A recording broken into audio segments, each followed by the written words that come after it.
Hola a todos, el día de hoy junto con mis compañeros hablaremos un poco acerca de los mamíferos. Entonces, los mamíferos son animales vertebrados de sangre caliente que se clasifican en grandes grupos como los vivíparos, ornitorrincos y equidnas. La mayoría de los mamíferos, los fetos se desarrollan en el vientre materno y a su vez son alumbrados. Se alimentan de leche que su madre produce para ellos y la cual almacena en sus mamas. Entonces, ahora hablaremos un poco de las características que poseen los mamíferos.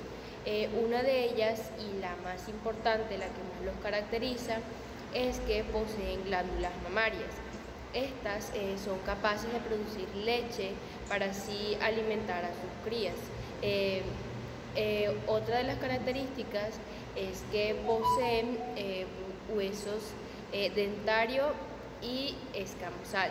En el caso del hueso dentario, este es el único hueso de los mamíferos que se encuentra en la mandíbula. Vamos con otra característica que nos dicen que la mayoría de los mamíferos poseen tres huesos idénticos en el oído, los cuales son el martillo, el yunque y el estrilo. Entonces, la única excepción acá son los monotermas, los cuales tienen el oído muy similar a los reptiles.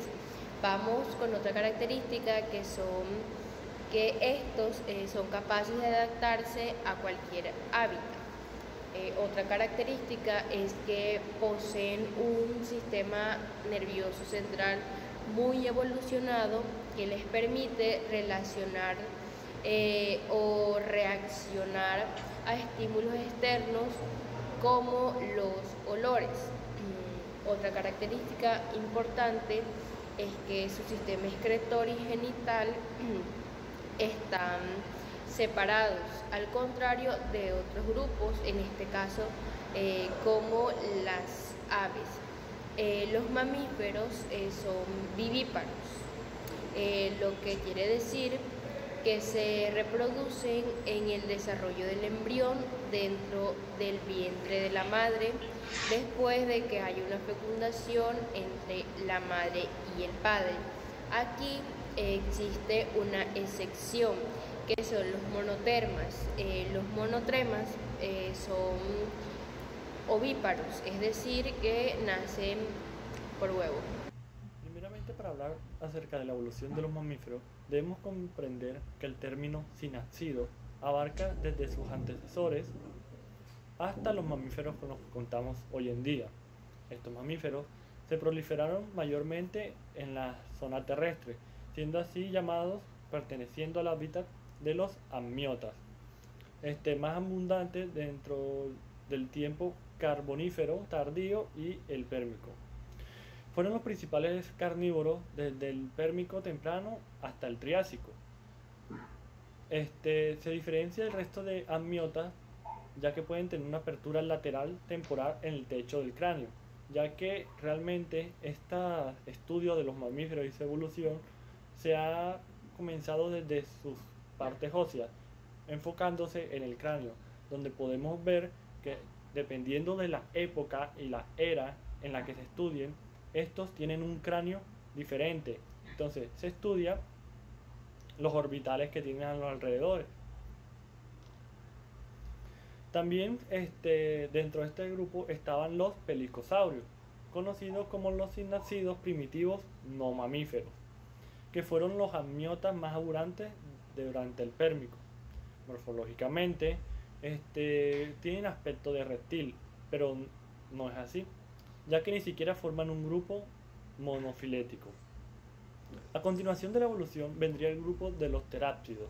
Este grupo deriva de los pelicosaurios y se expandió desde el pérmico hasta el cretácico. Este grupo aumentó su tasa metabológica y para ello tenía que incorporar mayor cantidad de oxígeno y comida al día. Este grupo fue el primero en tener una estructura erecta, ya que apoyaba el peso de su cuerpo en las patas. Dentro de los terápsidos, en un grupo denominado sindonto, que es el que evolucionaría finalmente hasta los mamíferos, La evolución, este grupo se basó general en la reducción del tamaño de su cuerpo. Es por esto que gran parte de los mamíferos son de tamaño reducido, como serían los marsupiales. Las costillas lumbares desaparecieron y se desarrolló completamente el paladar secundario. Finalmente, una de las ramas de los sinodontos surgieron los primeros mamíferos, denominados terios, durante el Triásico, y agrupaba a los marsupiales y a los placentarios.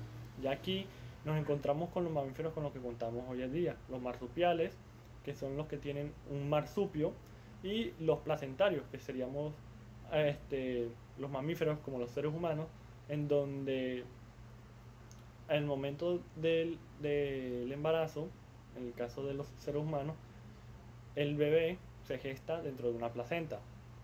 Al principio estos mamíferos eran pequeños, del tamaño de un ratón, y hacía vida nocturna, ya durante que el día denominaban los dinosaurios.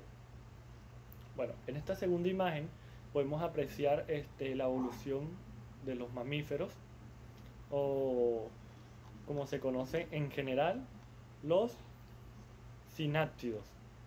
Bueno, partiendo desde el Carbonífero hasta los terciarios, o por así decirlo, los Cenozoicos. Podemos ver que se presentan los principales grupos sináptidos. Observamos que a partir del primer antecesor sináptido surge el pelicosaurio. A continuación, a partir de este grupo, derivaron los teráptidos, que contenían un grupo de los sindontos que evolucionó hasta los primeros mamíferos denominados terios primitivos. En esta imagen se puede ver cómo a partir de los terarios surgieron tres líneas. La primera, en su lugar, los monotremas, que es su caso especial ya que ponen huevos. Como entendemos, los mamíferos no ponen huevos, pero existe una rama en la que estos sí ponen huevos, que es en el caso peculiar de los ornitorrincos. Y a continuación surgieron los marsupiales, y en último lugar los placentarios, que es el grupo a los que nosotros pertenecemos. En esta parte vamos a hablar sobre los grupos fundamentales de los mamíferos, entre los cuales encontramos tres: los prototerios, los metaterios o marsupiales y los euterios. Comencemos hablando por los prototerios. En los prototerios encontramos las especies mamíferas que se reproducen mediante huevos. Son ovíparos o ovíparas. Entre ellos encontramos el ejemplo más claro, que es el ornitorrinco. El ornitorrinco todavía se reproduce mediante huevos, es un ovíparo. Y mayoritariamente entre estas especies encontramos fósiles y otras especies vivas. Pasemos directamente a los metaterios o marsupiales. Pero ¿de dónde proviene el nombre marsupiales? El marsupial es una bolsa que estas especies tienen para el desarrollo de sus crías. Las crías de los marsupiales o metaterios no nacen completamente desarrolladas, tienen su desarrollo dentro del marsupial. Por eso tienen ese nombre de marsupiales o metaterios. Y pasemos finalmente a los euterios, donde estamos incluidos los seres humanos. Son animales mamíferos que tienen las placentas desarrolladas y por eso pueden tener partos ligeramente más largos, como por ejemplo nosotros, los seres humanos, que tenemos partos de hasta 9 meses, 10, 11. Y también podemos ver que en los euterios la gran mayoría pueden ser terrestres, pero también pueden ser acuáticos, porque recordemos que los mamíferos acuáticos evolutivamente provienen de los mamíferos terrestres. Seguidamente pasemos a la siguiente tabla, que nos enseña los grupos de una manera más detallada y con conceptos más puntuales. Tenemos que los prototerios son ovíparos, los metaterios son vivíparos, los euterios también son vivíparos. También tenemos la producción de leche de los prototerios. Dice que los prototerios producen leche pero no tienen mamas ni pezones.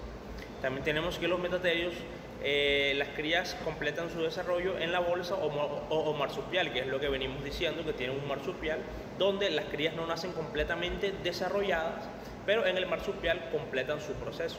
Y por último, los euterios, las crías se desarrollan en el interior del útero, caso principal, los seres humanos, donde la madre sirve para que el útero de la madre sirve para que el ser vivo se desarrolle. En esta parte les voy a hablar sobre la piel de los mamíferos. La piel tiene 3 tejidos o capas. La primera capa es la capa externa o llamada epidermis. La segunda capa es la capa interna o llamada dermis, y la tercera es una capa subcutánea de grasa que sirve para la protección y evitar la pérdida de calor. En esta parte les voy a hablar sobre las funciones de la piel. Las funciones de la piel es proteger a los organismos de lesiones de origen externo, recibir estímulos ambientales, excretar sustancias de desecho, formar parte de los mecanismos de termorregulación e intercambio hídrico.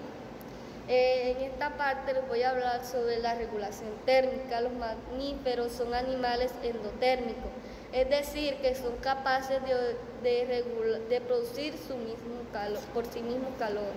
Es necesario para que se puedan llevar las funciones orgánicas, las cuales no dependen de las condiciones ambientales. Existen estrategias que utilizan los mamíferos para controlar la regulación de la temperatura. La primera es la hipotermia, donde están estrategias para conservar el calor, como son las posturas, la construcción de nidos y la agrupación. También están estrategias para producir calor, como lo son la locomoción y el consumo de energía. En la hipertermia tenemos estrategias para disipar el calor, como lo es la selección de hábitat, las posturas y el jadeo. También tenemos estrategias para disminuir la retención del calor, como lo son la locomoción y el consumo de energía. Podemos ver unas excepciones, como lo son con las ballenas y los delfines. Las ballenas y los delfines no tienen pelos, pero la piel de la ballena tiene las mismas capas que normalmente tienen los mamíferos. Estas, para regular su temperatura, son llamados yamotermos, o sea que son de sangre caliente y pueden mantener su temperatura interna. Podemos ver que en los delfines hay una piel lisa y gomosa. Utilizan su espina dorsal para regular su temperatura. Muchas gracias por escuchar nuestra presentación. En pantalla estará apareciendo un código QR al que al momento de escanearlo podrán acceder a esta presentación.